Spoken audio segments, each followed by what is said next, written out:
கோயம்புத்தூர் மாவட்ட அனைத்து வியாபாரிகள் சங்கம், அப்புறம் சில்லறை வியாபாரிகள் சங்கம், வணிகர் சங்க பேரமைப்பு, அரிசி உற்பத்தியாளர்கள் வணிகர்கள், சில்லறை வணிகர்கள் மற்றும் எண்ணெய் உற்பத்தியாளர்கள் மற்றும் சில்லறை வணிகம் புரியும் அனைத்து உணவு வணிகர்களுக்கும் எங்கள் உணவு பாதுகாப்புத்துறை சார்பான விழிப்புணர்வு நிகழ்ச்சி நடத்தப்பட்டது.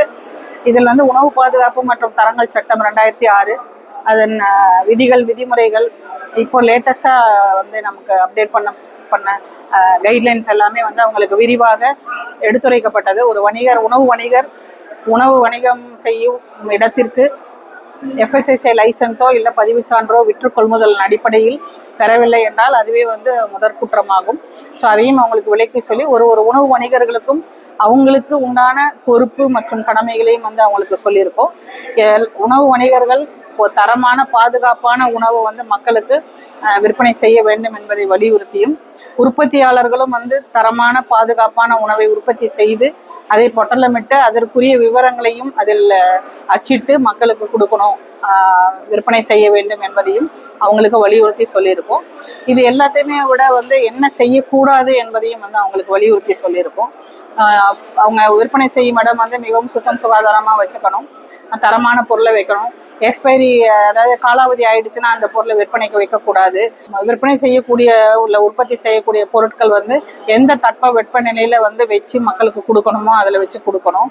பூச்சிகள் வராத வண்ணம் அதுக்குண்டான தடுப்பு நடவடிக்கைகள் எடுக்கணும் அப்படிங்கிறதையும், அரசால் தடை செய்யப்பட்ட புகையிலை பொருட்கள், ஒரு முறை பயன்படுத்தி தூக்கி எறியப்படும் நெகிழிகள் மற்றும் பச்சை முட்டையில் செய்யக்கூடிய மயோனைஸு, ப்ளஸ் எண்ணெயை லூஸில் விற்கக்கூடாது, மசாலா பொருட்களில் பொட்டலமிடாமல் விற்பனை செய்யக்கூடாது.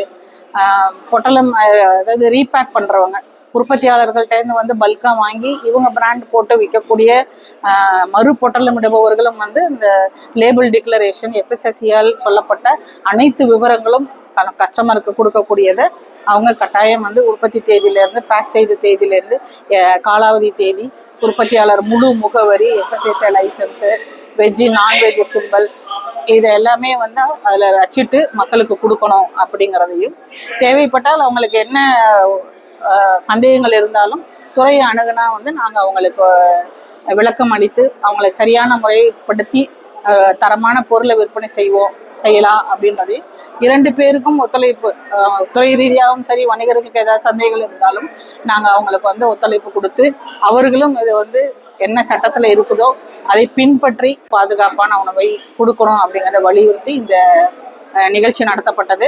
இந்த நிகழ்ச்சியில் யாராவது லைசன்ஸோ இல்லை ஒரு பதிவு சான்றிதழ் பெற விருப்பம் உள்ளவர்கள் இல்லை புதுப்பிக்க வேணும் அப்படின்னாக்கா அவங்களுக்கு ஃபெசிலிட்டேட் பண்ணி கொடுத்தோம் கேம்ப் மாதிரி.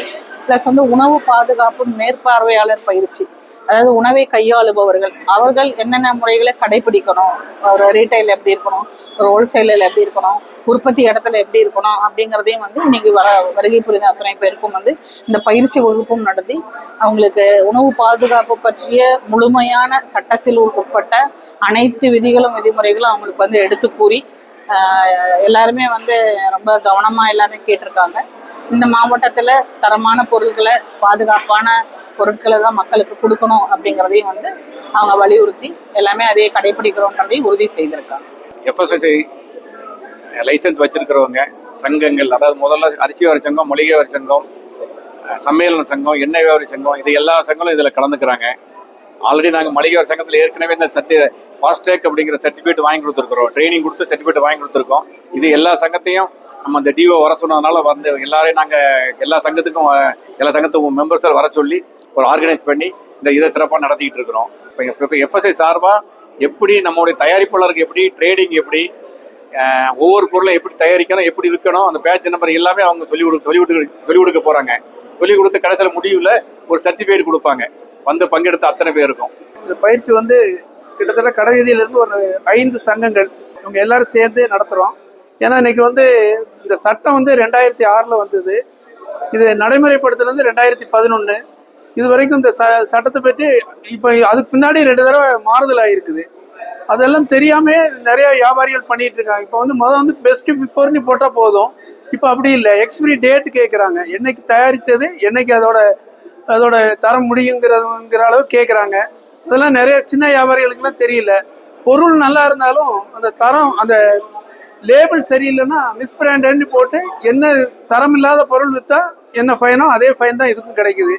உணவு பாதுகாப்பும் தர நிர்ணய சட்டம் இதை பற்றி ஒவ்வொரு கடைக்காரங்களும் தெரிஞ்சாதான் அதை சரியான முறையில் பயன்படுத்த முடியுங்கிறதுக்காக அதை பற்றி அதுக்காக ஒரு விழிப்புணர்வு ஃபாஸ்ட் ட்ராக்னு வைக்கிறாங்க. அதை பற்றி எல்லாம் தெரிஞ்சு அதுக்கு உண்டான கேள்விகள்லாம் கேட்பாங்க. நமக்கு எந்த அளவுக்கு புரிஞ்சிருக்குன்னு கேள்வி கேட்டு அதுக்கு ஒரு சர்டிஃபிகேட் கொடுக்குறாங்க. அந்த சர்டிஃபிகேட் வந்து கடையில் வச்சுட்டோன்னா நமக்கு வந்து இந்த இந்த சட்டத்தை பற்றி ஓரளவுக்கு தெரியுங்கிறதுக்கு அடையாளம். அது போக இப்போ வந்து சட்டத்தில் என்னென்ன மாறுதல்லாம் வந்திருக்கோ அதை பற்றியெல்லாம் இன்னைக்கு வந்து நமக்கு சொல்றதுக்கு இருக்கிறாங்க. இது வந்து நம்ம உணவுப் பொருள் விற்றாங்கன்னா கட்டாயம் இந்த சட்டத்தை பற்றி தெரிஞ்சிருக்கணும். இல்லைன்னா இப்போ வந்து வந்துலாம் ஒரு 1000-2000 ஃபைன் போடுவாங்க. இப்போ பார்த்தீங்கன்னா 50,000 1,00,000 போடுறாங்க ஃபைன்.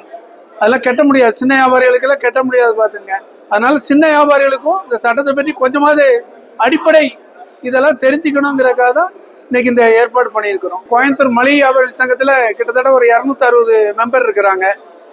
அரிசி வியாபாரிகள் சங்கத்தில் ஒரு 100 மெம்பர் இருப்பாங்க. மார்க்கெட் வியாபாரிகள் சங்கத்தில் ஒரு 160 மெம்பர் இருக்கிறாங்க. சம்மேளனத்தில் ஒரு 500க்கும் மேற்பட்ட மெம்பர் இருக்கிறாங்க.